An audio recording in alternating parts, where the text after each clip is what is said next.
Hi, I'm Mario Guerra, the two-time former mayor of the great city of Downey, and you're listening, Talking Downey with Mayor Mario.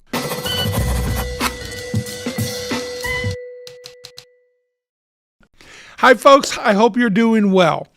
This morning, we wanted to talk a little bit and go down memory lane a little bit on something that was almost historic in the city of Downey, but was kind of important on the process of what the city did.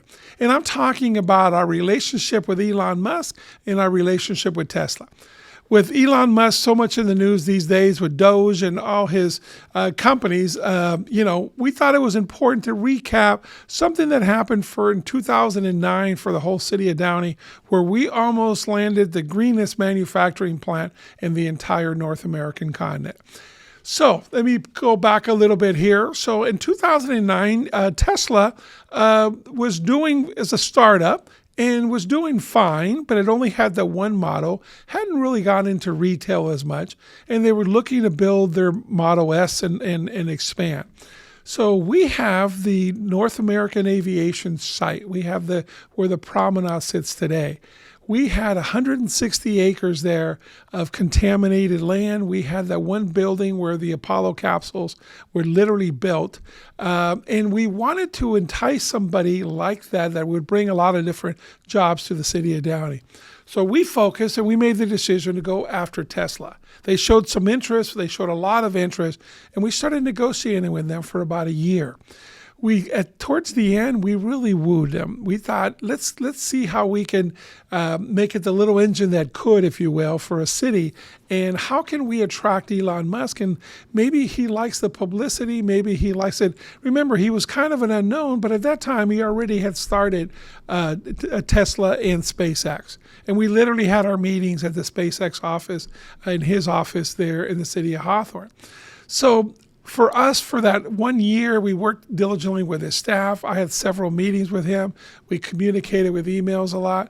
So towards the end, it came down to Long Beach and the city of Downey. Well, we knew we had the best location there. The city of Long Beach, once they kind of found out behind the scenes that they weren't really in the running, they issued a thing saying, how the tax cuts that they were given and so forth. And so we have some inner emails between us and Tesla that I thought were kind of interesting. So what happened? Okay, we finally had a lease with them and IRG, the property owner, and they were going to lease that location. And they were going to convert it. It was going to be that building there where the back and where now the Downey Studios also sits. So we took out a full-page ad in the LA Times, kind of to entice them. We had our entire council wearing Downey Loves Tesla T-shirts. And here's a funny story behind this. Our city manager's name was Jerry Caden at the time, and he had authority, $10,000 and less. He didn't need a council approval, if you will. We wanted to put this full-page ad in the LA Times, but we didn't have time for a council meeting to approve it. So he basically anything under $10,000. So we went to the LA Times and he said, hey, I want to buy a full page ad. They said it's $10,000. He says, I'll give you $9,990. And then he explained the reason. They said, yeah, we'll take it. So this appeared as a full-page ad in the LA Times. It's been framed here in my office just as a remember. And it says, Downey welcomes Tesla Motors, Apollo to Tesla, the legacy continues. And we dropped off a big basket of Downey things over to his office. And it says, Mr. Musk, as you contemplate the location of Tesla's new electric car facility, we ask you to consider what a nimble, innovative, well-run city has to offer. Downey's financial stability and forward thinking has provided the business community, or more importantly, your business, with the ability to take advantage of a great infrastructure and zoning approval needed to quickly get your enterprise up and running. We had already approved that and we were ready. Downey also offers an opportunity few can match, the chance to be part of something great and historic. The former NASA sites you are considering has a rich 70-year history of high-tech manufacturing, and it's the former home of the Apollo and Space Shuttles programs, two programs that dramatically changed the history of the United States. We believe your new electric car company will change the American landscape and invite you to be part of the Downey legacy of innovation, a truly American experience. We welcome you to Downey and look forward to serving your business need. And it was the Downey City Council. So we made a run at him. We basically were encouraging him to say, look, we can do this. We're big enough that we can do this. We're small enough that you're dealing with the top people in the city of Downey. So I'm real proud of that, that we pushed forward.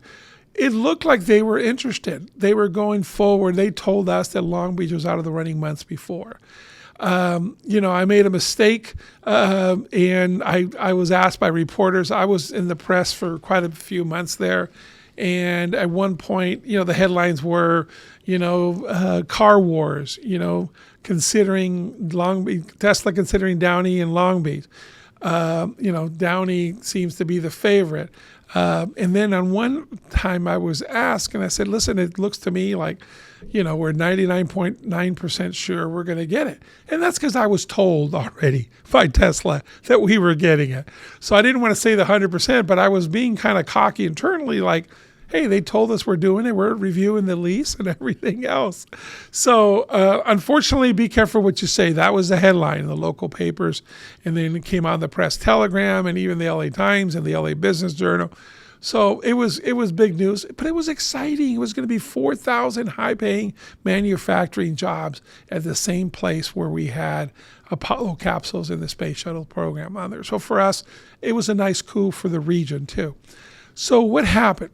So we had several meetings, and the last meeting on that week, it was in November 2009, where we had emails. I have a great email from Elon telling me, hey, we're working with the governor's schedule to set up the press conference. How are you guys on some of these dates? And I'm responding back and forth. I let the email forwarded to the city council and our city staff. So everybody was aware of it. I kind of was the negotiating person, but everybody was aware of it. We were all a team issue. So we went to SpaceX's headquarters where Elon Musk was, and we had a meeting with the RG folks. We had our city attorney. We had Jerry Caden, the city manager, myself, and then Elon and a couple people from his team. So we're meeting. They're going over the lease page by page. Eli and I walked out to his office, and we took a picture. And it was in those days, it was on the little flip phone. So when we put up this picture, you'll see the quality. And yes, I was, that was before Healthy Downey. I was even bigger. But it's interesting. He looks so young and he looks so thin in that photo. So it's not a great photo, but it was off a flip phone, if you can believe it. And that was just in the hallway outside his office. His office was non-pretentious. It was an open air office.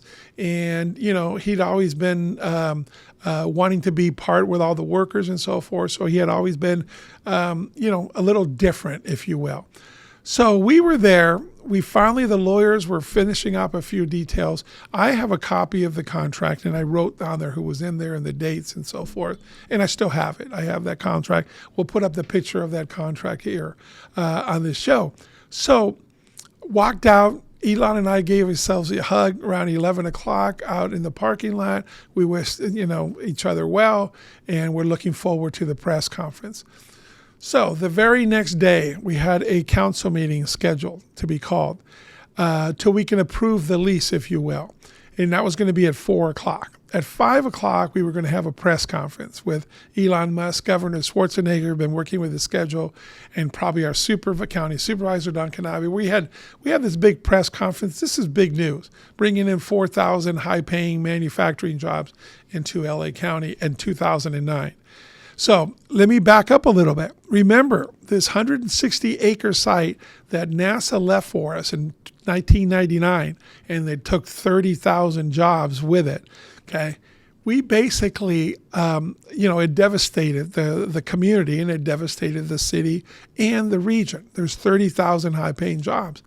And it was a super fun site. So number one, we had to clean up the site, and we had to figure out what to do with it.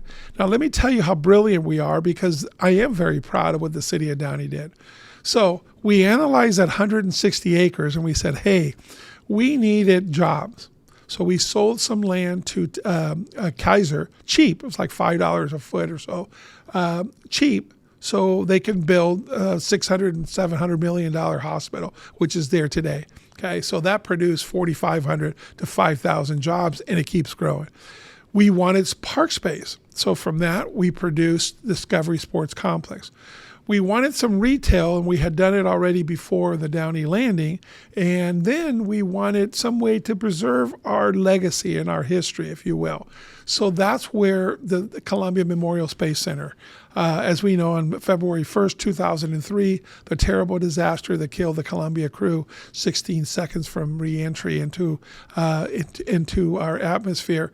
And so we needed a way to honor and memorialize them. So we made a learning center that has so many kids going by there. It's a great story, and I'll do that for another show. So we had all these pieces. So then we wanted more jobs on the middle part of that, and that's where this building came into play. And that's where it's a 1 million square foot building. Great movies were eventually filmed there with Downey Studios, but it was something that they were very interested in 2009. So we had to figure out a way to get Tesla there. So let me backtrack. That Thursday night, we looked at the lease. The lease was not officially signed. I shouldn't misspeak. But, it was a done deal. Next day, we're having this press conference. We're having a council meeting before, and I get a call, and I'll never forget this, at 1:43 p.m. on that afternoon. So I get a call from a Daisy Gwynn reporter for the Associated Press. Says, Mr. Mayor, we have a confirmation that the Tesla press conference is going to be up in San Carlos. That was their headquarters at the time, because that's where the governor is going to be at. And I said, no, it's going to be down here in the city of Downey, and we got these great news to announce and so forth. She says, you might want to check with the governor's office. And I did. I checked with the governor's office, and sure enough, the governor had made the press conference up there. So I called Elon Musk, and believe it or not, in those days, I pick up the phone and he would call. Or Mary Beth Brown, his assistant, would also pick up the call, and he'd get right back to me one way or the other. But he picked up the call. And I said, Elon, I just got a call from a reporter saying that your meeting, press conference is going to be up there. What's going on? And I'll never forget how he paused and he hesitated. Well, Mr. Mayor, and I knew as soon as he said that something was wrong. We were going to be together in a few hours, supposedly. Well, Mr. Mayor, listen, we made a deal with Toyota, and we're going to take the NUMMI plant up in Fremont, California. They bought 5% of the company. And I said, Elon, so what? And he says, yeah, we had been talking to them. I said, do me a favor. So when was this? So last night, that Thursday night, you and I were together with all our team. When did this officially start? And he says, well, a week ago Friday. Mr. Toyota spent the night at my house. He rode my Roadster, fell in love with it. He says, I'll give you $50 million for 5% of your company. And I stuck out my hand, and we said, let's go. And I said, Elon, so that was over a week ago, and yet we were negotiating on this. So technically it was in bad faith.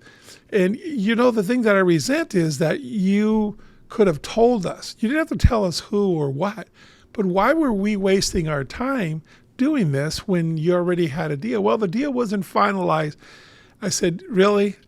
So anyway, so we hung up that night. So we're at City Hall, and I call the staff together and the council. We're obviously canceling our city council meeting to approve this lease that wasn't going to happen. So we were watching, and at that time, it's not like today. This is 2009. So we only had one TV upstairs. So we went to the city manager's office, and we're watching it live. Myself, I believe Dave Gaff, and a council member, maybe Roger Brosmer, and we're all in that office watching it. And what happened was Mr. Toyota spoke, Mr. Schwarzenegger spoke, and then they gave it to Elon. And the first question that was asked from another Associated Press reporter that had called me for quotes on this before said, Mr. Musk, Mayor Mario Guerra from the city of Downey says, you were gives corporate America a bad name.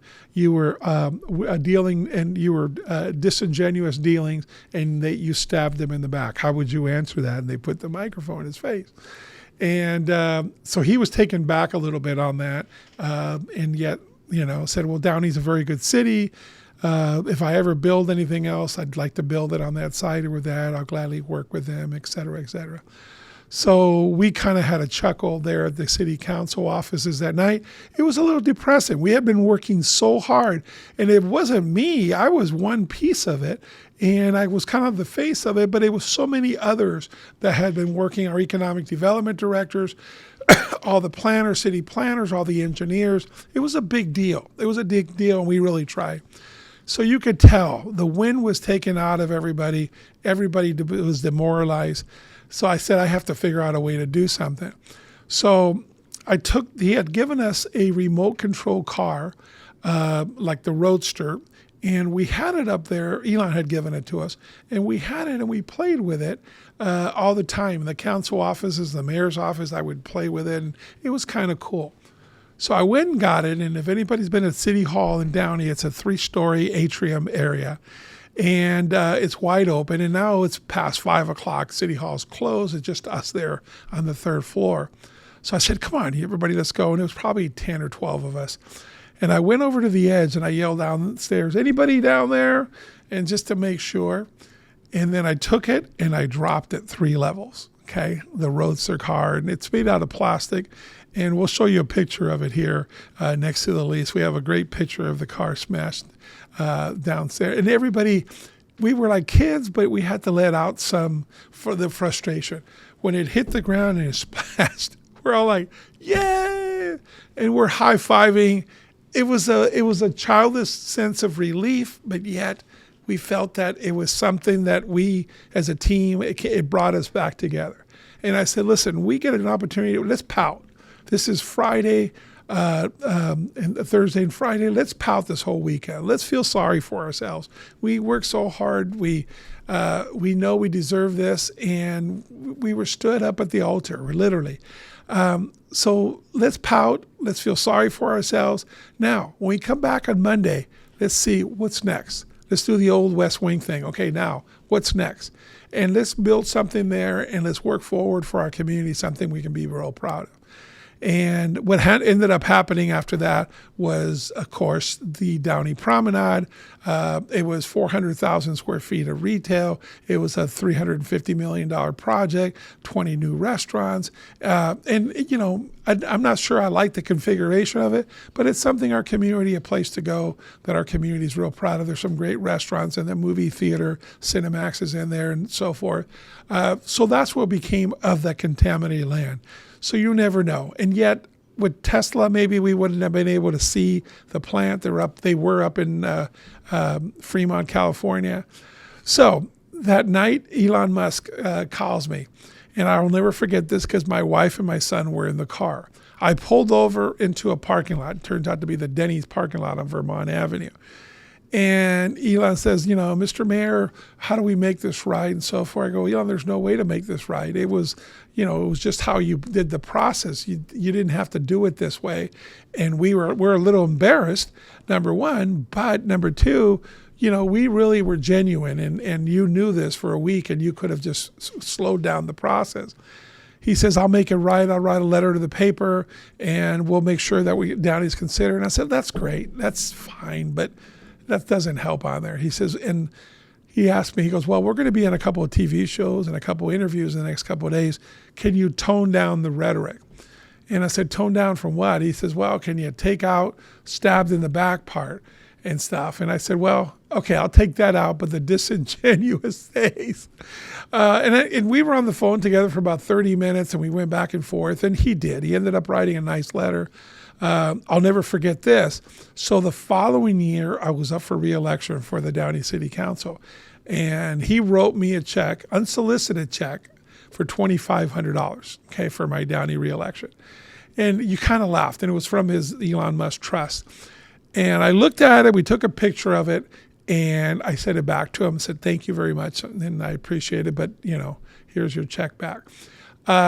So it was kind of an interesting dynamic, if you will. We've been trying to see if whether we approach him on, or at least SpaceX, for our inspiration building that we're building for our full-scale mock-up of the space shuttle, and we'll look at that. And, of course, that whole thriving area is doing great. But it was kind of interesting to replay that. I have some pictures here. Brandon's going to put it into the episode as I speak on there. But it was an interesting year in dealing with Elon Musk. And him and I seem to have a pretty good relationship.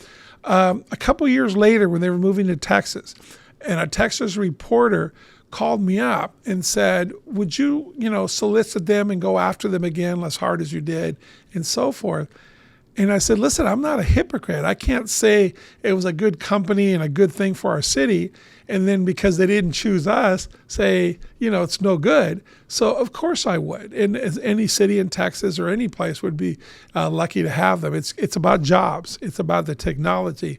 It's about moving forward on these things on there. So yeah, I forgiven them a long time ago. Whether you like what he's doing and do, he's brilliant. I mean, look at the companies that he's built. And yes, the money part is crazy. He's the richest man in the world, right? So that says a lot. But you have all these reporters and all these people picking on him saying he's stupid. Well, he's not stupid, okay? He started Tesla. He started SpaceX. He started Boring. He started PayPal. He started Solar City. There's all these companies that have been amazing and hired so many jobs, and the technology has changed. So anyways, and I'll finish with one last story. So we went with our young son at that time, Ryan and Ann, and we said, let's get out of town. Let's go up to the Griffith Observatory, and let's just play tourists up there and look at things, just to get our minds off this whole Tesla. That was that Saturday, right, of that week. So we go up there, and what's the first thing? And if anybody's been to the Griffith Observatory, and I kind of had forgotten, when you walk in the front door, you turn left. So what's there? The Tesla coil, the replica of the Tesla coil. So it was just kind of ironic. That's obviously Nikola Tesla. That's what Elon Musk named the company after, a great innovator of his time. So then later on, when we're there, we walk downstairs and where the staff was, and sure enough, on a computer screen, there's a staffer that's looking to buy a Tesla and has a Tesla. And again, this is 2009. This is a different era of buying Tesla. Anyways, and it had it on the screen. So we just kind of laughed because no matter where we at, we were, getting closer to, we were always surrounded by Tesla. Again, 2009. So now everybody, that knows me, every time when the city of Downey was putting Tesla chargers here, oh, how do you feel about that? Well, I feel great. Good for Tesla owners on there. So I don't buy a Tesla for a different reason. I have power anxiety, right? I like knowing the gas stations are going to be.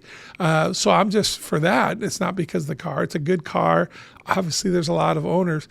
And for all you people that are, turning in their cars, and obviously the people that are terrible and burning cars just because of Elon Musk and they don't like his association with President Trump, seriously, there's the car itself and the people working at the company, and the thousands and thousands of people.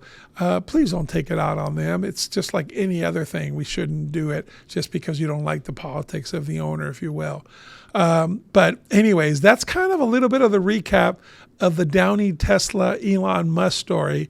And I've met him several times since. He remembers me when, the Mr. Mayor, he calls me Mr. Mayor. I don't know today if he remembered me. He's dealing with so many different people on there. But Downey almost had the Tesla manufacturing plant. It's funny is he said when he went up to Fremont, the first day they met the people, the city of Fremont was on their ribbon cutting day. They had never met them, they ever reached out to them. And yet here we had done a lot of work to try to bring them into the city of Downey. So if you have any questions or any thoughts, I just wanted to get this episode on the record. I thought it'd be interesting for some people that don't know this history and this story. The rest is literally history for us. We have the full-scale mock-up of the space shuttle. We're building a new building there for the Inspiration right next to the site of where this is. Literally the Downey Studios in that 100 and some odd acres. I had this here today. I thought it was kind of interesting. This comes from Rockwell. And, of course, when the shuttles were built here. In the back of it, this was given to me. And you remember 1999 is when they left, okay? And NASA left, and then we had to figure out what to do. But this was the Rockwell Downey, the Space Systems Division. Thank you. Downey for being the best city to do business with, 1996. So I thought it was kind of interesting. I've always kept this shuttle around as a reminder, and I thought it was kind of interesting. Okay, one last thing. Let me see. I'm a nerd, and I like the history. So you see this. This is the Endeavor. This is not the Columbia. And the reason why you know it's not the Columbia, look up a picture of it. And Brandon, will you put a picture of it in the show here, of the Columbia? Make sure it's the Columbia taken off. So when you see the Columbia taken off, this booster here is white. It's completely white. And if you make a bet with somebody, when you see a picture of that taken off with it on here, and you say, hey, that's the Columbia, and you can make a bet with them and be 100% right every time. And they're going to say, how do you know that? Well, guess what? That, with this booster being white, only flew one time on the very initial mission of the space shuttle, and that was the Columbia. And the reason that it was white had painted on it. And the reason that later on it didn't, they figured out that the weight of the paint weighed 5,000 pounds just to paint it white. So they decided against painting it. So there's only one flight ever in the history of all the space shuttles flights, and that was the very first one, the Columbia, that this rocket booster in the middle was white. So it's kind of a little bit of background story on there for you. So anyways, I hope you enjoyed this episode. I went off track, not so much about Downey, but a little bit of the Downey history that we have here. And I welcome your thoughts and your questions. You know my cell number is 562-706-4114, 562-706-4114. And I want to thank our sponsor, Financial Partners Credit Union, over 80,000 members, over 80 years here in the city of Downey, and they do an amazing job. And they were part of this history. And as a matter of fact, their CEO, Nader, serves on the board with me of the Columbia Memorial Space Foundation here in the city of Downey, along with Mayor Rick Rodriguez, former Mayor Rick Rodriguez, former Mayor Roger Brosmer, former Mayor Alex Saab. That's how much we're proud of our history, that we're willing to continue to serve to enhance what's happening at the Columbia. By the way, hundreds of thousands of kids come by and tour that every single year. And it's not a museum, it's a space center. And it's the official designation for the Columbia disaster, and for all the astronauts that have perished in that. So thanks for watching. Thanks for listening to Talking Downey with Mayor Mario.